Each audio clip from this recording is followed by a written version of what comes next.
Good morning, students. Today we will learn about aerobic and anaerobic respiration.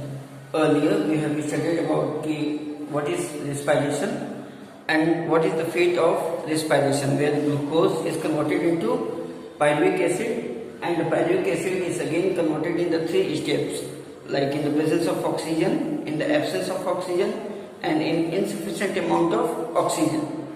So in the next topic, one important question used to come in the CBSE board examination, that what is the difference between aerobic and anaerobic respiration. So first is, what is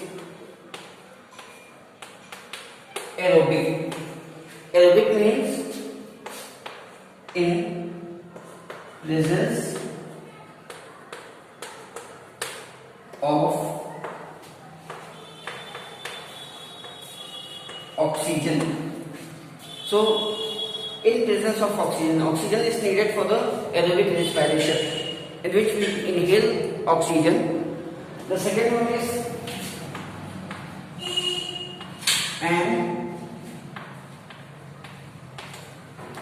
anaerobic, in absence of oxygen, or you can say there is absence of oxygen, in which there is the presence of carbon dioxide, and the next step for the chemical things is known as fermentation. Okay, the process of conversion of glucose into alcohol in the presence of carbon dioxide, or you can say in the absence of oxygen, is known as fermentation. So this is another topic where the bacteria or the microorganism uses to apply. For example, when we are talking about the methane gas, it is also commonly known as biogas. So it is produced by the anaerobic bacteria. And why this methane gas or the biogas is produced by the anaerobic bacteria? Because it helps to produce from there only.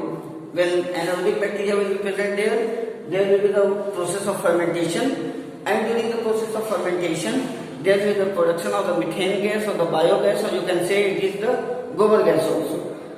The fermentation is also done in some of the industries also, like alcohol industries or the wine industries, where the anaerobic bacteria are used for the process of fermentation. So the basically what in your examination comes, what is the difference between aerobic and anaerobic bacteria? So it should be in the tubular form. So I am going to give you that tubular form. So kindly note this point first.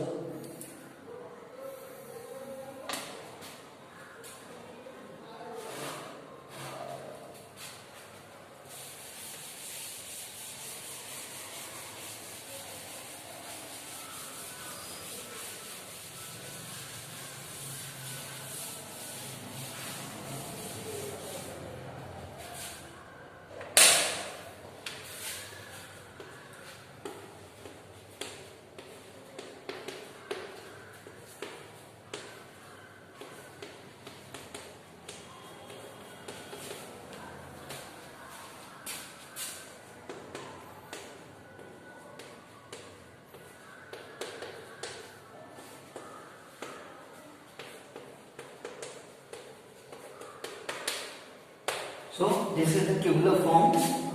Okay, then to make the point like this one,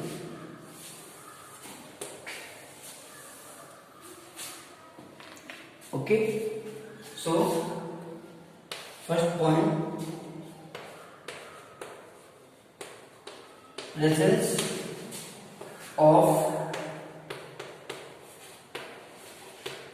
oxygen. Okay.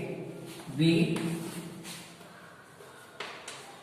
absence of CO2. Third point,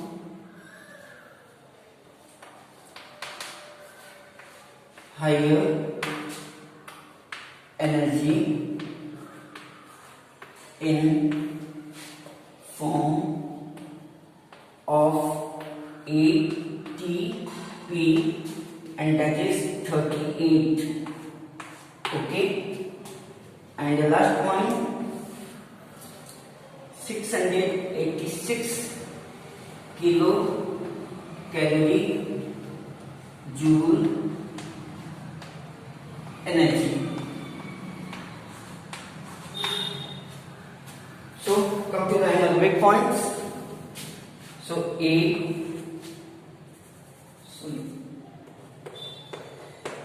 presence of CO2, absence of oxygen,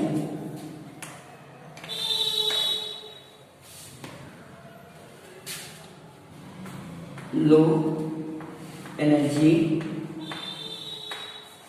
in form of ATP, that is only 2, and 54 kilocalorie joule